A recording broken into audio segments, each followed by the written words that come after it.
My CB radio started broadcasting voices from the future, and they were warning me. As a solo trucker on midnight runs, I rely on my CB radio for company. But one night, it started picking up conversations that hadn't happened yet, and they were all about my death. I've been a long-haul trucker for more than a decade, crisscrossing the vast American Midwest from the bustling warehouses of Chicago all the way down to the flat, endless plains of Kansas City and back again. My routine is as reliable as the sunrise.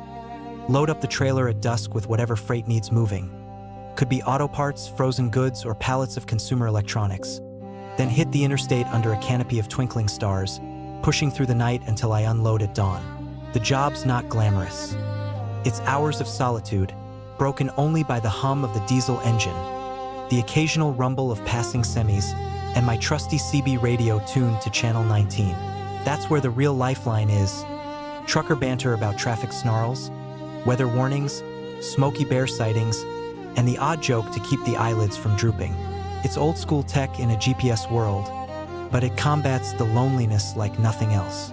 Or at least it did until that fateful foggy night last October, when everything changed. The trouble began on a particularly eerie run through Iowa, where the fog rolled in thick and heavy, turning the highway into a ghostly tunnel. It was like driving through a wall of cotton, with visibility barely stretching 50 feet ahead. My high beams reflected back at me, creating halos that only made things worse. I reached for the CB mic to check in with any nearby bears or good buddies for road conditions. Breaker, breaker, this is Lone Wolf out of Cheetown. Anyone got eyes on this pea soup ahead? Static hissed back at first, crackling like distant thunder. Then, a voice cut through, clear but edged with urgency. Breaker, breaker, Lone Wolf here. Copy on that multi-vehicle pileup at mile marker 47? Looks bad. Trailers twisted, flames shooting up. It sounded routine, but I was only at mile marker 45, and the road ahead was eerily empty. No lights, no wreckage.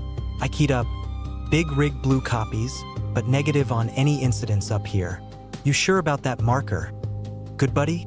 Silence. Then another voice erupted. Jesus, Lone Wolf's rig just went over. Jackknife it on the ice. Off the shoulder, cab engulfed in fire. Someone call it in. My heart slammed against my ribs like a piston. I gripped the wheel tighter, scanning the fog-shrouded asphalt. Nothing, just the endless white veil. I told myself it was radio interference, maybe some far-off channel bleeding over from a storm cell. But as I crept forward and hit mile marker 47, my tires suddenly lost grip on a slick patch of black ice hidden in the mist. The trailer fishtailed wildly, the whole rig threatening to fold in on itself. I countersteered desperately, pumping the brakes, feeling the ABS shudder under my foot. The truck skidded to a halt mere inches from the guardrail, tires smoking. I sat there, breath ragged, realizing with a chill that Lone Wolf was my own handle. I just dodged the exact disaster they'd broadcast. Shaken to my core, I limped into the next rest area, a rundown lot on the outskirts of Des Moines, with its flickering sodium lights casting long shadows over a handful of idling semis and a bank of ancient vending machines that spat out stale snacks. I killed the engine, hopped down, and inspected my CB unit under the cab's dome light. No loose connections, no fried circuits, it looked pristine. I even swapped the antenna coax, but nothing seemed amiss.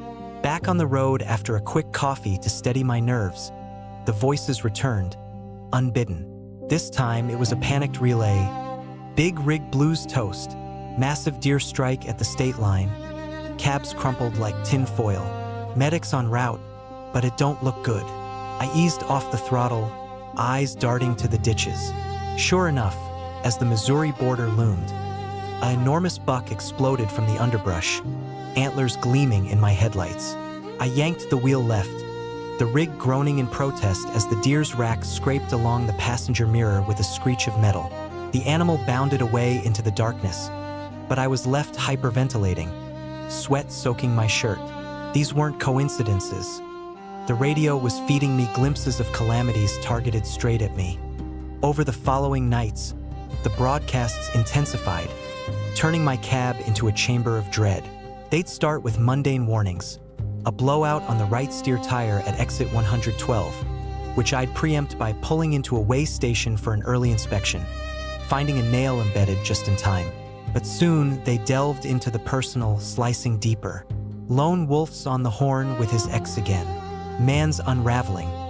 Talking about hanging up the keys after this haul, drowning in regrets. I hadn't spoken to my ex-wife in years. Not since the divorce that left me with alimony payments and an empty apartment. Yet, hearing that ethereal prediction, I found myself dialing her number during a fuel stop in Davenport.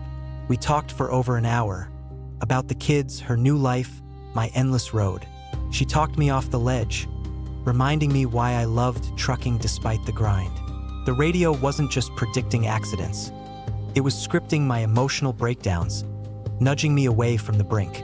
One transmission haunts me still, a cluster of voices debating a phantom rig, a spectral semi that materializes in rear views, herding drivers to their doom. It claimed Lone Wolf last shift, shoved him clean into the ravine at Black Creek Bridge. No survivors. I knew that bridge well, a narrow, rickety span over a rocky gorge on my Nebraska leg. The next evening, I approached it with white-knuckled caution, speedometer hovering at 40. In the side mirror, headlights bloomed from nowhere. No roar of an approaching engine, just piercing beams closing the gap impossibly fast. I mashed the accelerator, the turbo whining as I barreled across the bridge. The Phantom clipped my rear bumper, sparks flying like fireworks, but it dissolved at the far end, vanishing into thin air. Desperate for answers, I began recording the transmissions on my smartphone during layovers, playing them back in cheap motels with peeling wallpaper. Patterns emerged. The voices carried a subtle distortion, like echoes bouncing off canyon walls. One fragment mentioned a temporal loop. He's trapped in it again, doomed to repeat the same fatal errors unless he listens. Was this some quantum anomaly, a rift in time caused by the endless highways? Or a curse from the asphalt gods, punishing weary souls? I confided in an old-timer buddy at a greasy spoon in Omaha over biscuits and gravy. He chuckled at first, wiping his mustache, then his face grew grave. Boy, I've heard whispers of that.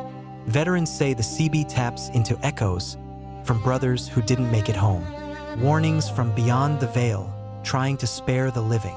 The nightmare peaked on a thunderous run through central Nebraska, lightning forking across the sky like veins. The radio erupted. This is Lone Wolf's swan song. Direct lightning hit at the underpass. Rigs a fireball, no chance. Thunder boomed as I neared the spot. Rain sheeting down. I veered off early, holing up in a roadside motel with threadbare sheets and a flickering TV. Outside, a bolt struck a nearby utility pole, exploding in a shower of sparks. But I was safe, huddled under the covers. After that, the CB fell silent, no more prophetic static.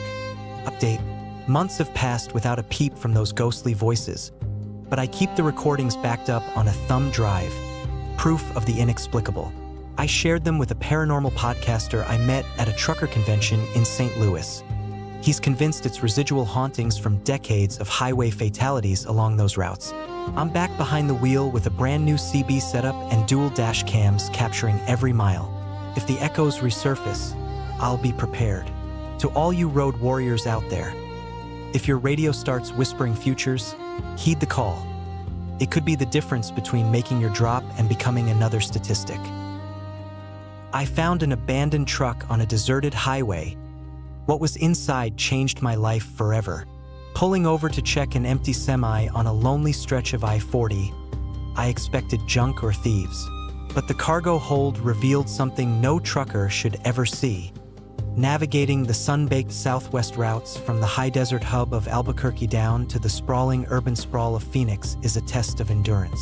You're talking vast expanses of red rock canyons, shimmering heat mirages dancing on the horizon, and stretches where the only company is the occasional tumbleweed or a howling coyote pack under the moon. Breakdowns out here aren't just inconvenient. They can be life-threatening, with triple-digit temps by day and freezing nights. I've encountered plenty of oddities in my years on this beat. Optical illusions that look like water on the road, dust storms that blot out the sun, even wild claims of UFOs from fatigued drivers staring at the stars too long. But none of that held a candle to the eerie discovery of that abandoned rig last summer, parked like a forgotten relic on the shoulder of I-40. It was deep into the witching hour, around 3 a.m., with the full moon casting an otherworldly glow over New Mexico's rugged Badlands. My headlights pierced the darkness, sweeping across the empty lanes, when they caught a metallic glint up ahead. A weathered Peterbilt semi, tilted awkwardly on the gravel shoulder. No running lights, no exhaust puffing from the stacks. The hazards weren't flashing, and the doors hung slightly ajar, as if the driver had bolted in a hurry. A thin layer of desert dust already coated the hood, suggesting it had been sitting for hours, maybe a day. Standard procedure? Key up the CB or call highway patrol on the sat phone. But cell bars were zilch in this dead zone, and something, call it morbid curiosity or trucker instinct, pulled me over. I eased my own rig behind it, grabbed my heavy-duty mag light and a tire thumper for protection, and stepped out into the crisp night air, the silence broken only by the distant yip of coyotes. The cab was deserted, keys dangling from the ignition like an invitation, but the engine was stone cold to the touch. On the driver's seat, a crumpled fast food wrapper with a half-eaten burger congealing in grease, and a styrofoam cup tipped over, spilling cold coffee across the floor mats. It screamed sudden departure, mid-meal no less. No signs of violence, though, no blood splatters, no shattered glass. I flipped through the logbook clipped to the dash. The last entry read cargo secure, on route westbound, with a manifest claiming miscellaneous electronics destined for a nondescript warehouse in Arizona. Sounded above board, but the hairs on my neck stood up. The trailer seal was intact, but the padlock was corroded, snapping open with a rusty pop when I tugged. Swinging the doors wide, I swept the flashlight beam inside, and it wasn't gadgets or gadgets staring back. Instead, rows upon rows of weathered wooden crates, stacked floor to ceiling. Some lids pried askew as if someone had rummaged through in haste. I clambered up, heart thudding, and peered into the first open one. Piles of faded photographs, sepia-toned and curled at the edges. Family portraits from the 50s, wedding shots from the 80s, candid snaps of kids on bikes. Thousands of them, spanning generations, none connected that I could see. Odd sure, but not sinister. Until the next crate, thick manila folders bulging with medical records, hospital discharge papers, psychiatric evaluations. Names, birth dates, social security numbers, all ripe for identity theft or worse. My mind spun. Black market data dump? Pushing deeper into the dim trailer, the contents grew increasingly bizarre. The air thick with dust and a faint musty odor. One crate overflowed with personal trinkets. Leather wallets etched with monograms, gold watches stopped at random times, diamond rings glinting under the beam. Another held cassette tapes, labeled in Sharpie, Confessions, Case Number 47. Admissions, Incident 92. I fished out my old portable player from the cab, slotted in a tape, and hit play. A quavering male voice filled the space. I swear, officer, the brakes locked up on that rainy curve. I didn't see her until it was too late. A hit-and-run cover-up? The next, a woman's hushed tones confessing to siphoning funds from her employer's accounts, step by meticulous step. These weren't random ramblings. They were deep, dark secrets, captured for posterity or extortion. At the far end, a larger crate hummed softly, vibrating against the floor. I wedged it open. A battery-powered mini-fridge, frost rhyming the interior. Inside, glass vials of crimson liquid, each tagged with dates, names, and what looked like DNA profiles matching the photo subjects. Blood samples? Harvested organs on ice? My gut twisted as revulsion hit. As I retreated, a yellowed note dislodged from the lid, fluttering to the floor. Consigned to the collector, remuneration on delivery, default, and your own dossier accretes. Who was this collector? A shadow economy kingpin? A deranged archivist hoarding human frailties? Adrenaline surging, I bolted the trailer, leaped into my cab, and gunned the engine, tires spitting gravel as I merged back onto the empty interstate. But 50 miles down the line, my burner phone, used only for dispatch, buzzed with an incoming text from an unknown number. You peaked. Integration imminent. Surveillance? A hidden camera in the rig? I hurled the phone out the window at the next overpass, then anonymously tipped off the state troopers from a payphone at a remote gas station. For weeks after, the paranoia gnawed. Unmarked envelopes in my P.O. box containing snapshots from my youth, long-lost Polaroids of family vacations, interspersed with my current bank statements and divorce papers, whispers on late-night calls reciting my PINs and passwords. I abandoned the Southwest run, relocating to the humid East Coast for local hauls, but the shadows linger. Whose lives were entombed in those crates? And does the collector still hunt for fresh additions? Update: troopers recovered the rig, but the trailer was stripped bare by arrival. Crates vanished, no fingerprints, no trail. The original driver? A ghost in the system, no records beyond a fake CDL. I've gone low profile, sticking to day shifts and crowded routes. Word to the wise, fellow haulers: if you spot a forsaken semi in the boonies, keep rolling. Some payloads are Pandora's boxes best left sealed. I picked up a hitchhiker who vanished, but left behind a map leading to buried secrets. Against every trucker rule, I gave a lift to a stranger in the rain. He disappeared from my cab, but the map he dropped pointed to something terrifying underground. Hauling loads through the misty Appalachian Mountains, from the steel mills of Pittsburgh down to the tobacco fields of Knoxville, means navigating serpentine roads that twist like a sidewinder, sudden downpours that turn asphalt into skating rinks, and local legends whispered in diners about spirits haunting the hollows. I've dismissed most as tall tales spun to pass the time. Stories of headless miners, wailing banshees, and vanishing hitchhikers who dissolve into fog. Rational mind, you see, until one torrential night in the backwoods of West Virginia upended my worldview. The storm hit like a freight train, rain hammering the windshield and sheets, wipers slapping futilely as thunder growled overhead. I was cresting a fog-shrouded ridge when my beams illuminated him. A lone figure in a drenched trench coat, thumb extended, silhouetted under a sputtering sodium lamp by the roadside. No vehicle in sight, no luggage. Just this sodden stranger, looking utterly forlorn. Every trucker code screams, no riders.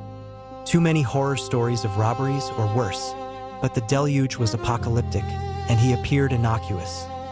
Mid-50s, neatly groomed despite the soak, with eyes that beseeched rather than threatened. Against my better judgment, I eased to the shoulder, unlocking the passenger door. He clambered in, water pooling on the floor mats, exhaling a grateful, much obliged friend. Introduced himself as Elias, claiming he was bound south for a kinfolk crisis. We fell into easy chatter to drown out the storm, griping about the relentless rain, swapping takes on the Steelers' season, the rising diesel prices eating into profits. He struck me as ordinary, if a tad reserved, fidgeting with something in his coat pocket. Then he produced it, an antique map, parchment brittle and yellowed, adorned with intricate hand-inked lines and cryptic symbols. Ever ponder the secrets beneath these ancient peaks? He mused, finger tracing a scarlet trail that veered off known highways. Forgotten tunnels, collapsed shafts from the coal boom, repositories of history's skeletons. I glanced over during a straightaway, humoring him. The chart depicted uncharted byways snaking into the wilderness, converging on a marked Site X amid topographic contours I'd never seen on my GPS. Elias waxed poetic about Civil War caches, gold bars, munitions, documents that could rewrite textbooks. But his tone shifted, becoming ethereal, words echoing faintly as if from a distant holler. We pulled into a dimly lit rest area for a pit stop. I dashed through the rain for a vending machine coffee, black and bitter. Returning, mug in hand, The cab was empty. Door still latched from inside. No muddy boot prints trailing away. No sign of struggle. Just the map, neatly folded on the seat where he'd sat. That artifact gnawed at me through the remainder of the run, tucked in my glove box like a forbidden talisman. The following evening, off-duty curiosity overrode caution. I punched in the red line's coordinates, detouring onto an overgrown logging road that jostled my rig like a bucking bronco. Parking at the trailhead, I armed myself with a headlamp and hiked into the dripping forest, branches clawing at my jacket, the air heavy with moss and decay. Site X revealed itself. A yawning mine portal, timber supports splintered, warning signs long faded. Venturing in, the beam danced over graffiti-scrawled walls, discarded pickaxes rusted to dust, and mounds of freshly turned earth, as if recently disturbed. Kneeling, I clawed at the soil, unearthing a rusted ammunition box. Inside, bundles of brittle letters, daguerreotypes from the 1860s, Confederate espionage missives detailing sabotage plots, naming prominent modern bloodlines as heirs to traitors. Historical dynamite, perfect for scandals or shakedowns. Deeper digs yielded horrors.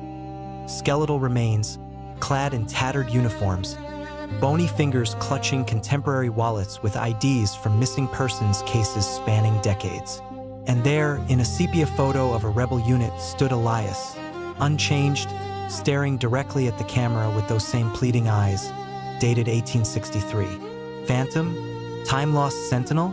I reburied the lot in a frenzy, scrambling back to my truck as unseen whispers rustled the leaves. But the ordeal didn't end there. Enigmatic mail soon arrived at my home terminal. Postcards with Appalachian vistas, backs scrawled, "Disseminate the cartography," or "Entomb with the rest." Shadows flitted in my peripherals during night hauls, cold spots chilling the cab. Update: I incinerated the map in a campfire pit stop, watching the flames consume its secrets, but digital facsimiles have surfaced on obscure conspiracy boards, geotagged to those very mountains. Surveillance paranoia persists. Fleeting figures in wing mirrors, unexplained engine stalls on lonely passes. Heed this, road brethren. Shun stray thumbs in the downpour. Some wayfarers aren't seeking rides. They're delivering destinies. My midnight delivery job came with a curse. Every package I delivered brought back a ghost. Hauling anonymous packages at night seemed like easy overtime. But after each drop-off, something followed me home. Something dead. In the drizzly Pacific Northwest, shuttling freight from Seattle's foggy ports to Portland's riverside depots offers premium pay for graveyard shifts. Double time for those willing to brave the perpetual mist and isolation. I jumped at a side gig ferrying unmarked crates for a shadowy client. No bills of lading, just encrypted GPS pings for drop points, cash wired up front. First assignment seemed straightforward. A nondescript warehouse tucked in the evergreen woods off I-5, where I left the sealed box at the loading dock under cover of night. Piece of cake. But as I rumbled away, an unnatural chill seeped into the cab, thence hissing whispers. Restore it, undo the seal. The second haul escalated the unease. An ornate Victorian mansion on the outskirts of Olympia, its turrets piercing the moonlit sky. Post-drop, my rearview mirrors fogged inexplicably, revealing a translucent visage. A woman in period gown, lips moving in silent supplication. Back at my modest apartment, anomalies piled up. Keys relocated to the freezer, framed photos twisted face down on shelves, a faint perfume lingering in the air like faded roses. The parcels grew ominous with each run. One vibrated subtly in the trailer, emitting low-frequency hums that set my teeth on edge. Another oozed a viscous red fluid through its seams, staining the floorboards despite triple wrapping. After each delivery, a new apparition manifested. A sodden sailor clawing at the windows during rainstorms, salt water dripping impossibly inside. An ethereal child whose giggles echoed from the empty sleeper berth, toys materializing on the dash. Sleepless nights led to frantic research in truck stop Wi-Fi hotspots. The client was a self-proclaimed relic curator, trafficking in haunted artifacts, cursed heirlooms, spirit-bound talismans pilfered from estates and auctions. The deliveries unbound these entities, loosing them to roam and latch onto the unwitting courier. The pinnacle of terror unfolded on the final consignment. A midnight rendezvous at an overgrown cemetery in the Cascades, fog swirling around weathered headstones. As I hefted the crate to the designated mausoleum, it splintered open of its own accord. An antique mirror within, its surface rippling like water. Gazing in, I beheld not my reflection, but a grim tableau. My own mangled form amid a fiery wreck on a familiar bend. Swarming from the glass came the accumulated wraiths. Sailor, lady, child, and more, circling with accusatory wails. In blind panic, I shattered the mirror with my boot heel, shards exploding as the specters dissipated in shrieks. Echoes persist, though fainter now. The client evaporated, their digital footprint scrubbed. Update: I severed ties with the gig, torching the contract remnants for good measure. The patrons vanished like mist at dawn. Apparitions have dimmed, but on stormy overnights, murmurs ride the wind, shadows stir in the trailer. Caveat to nocturnal nomads: eschew unlabeled burdens, they tote more than mere merchandise. They ferry the forsaken.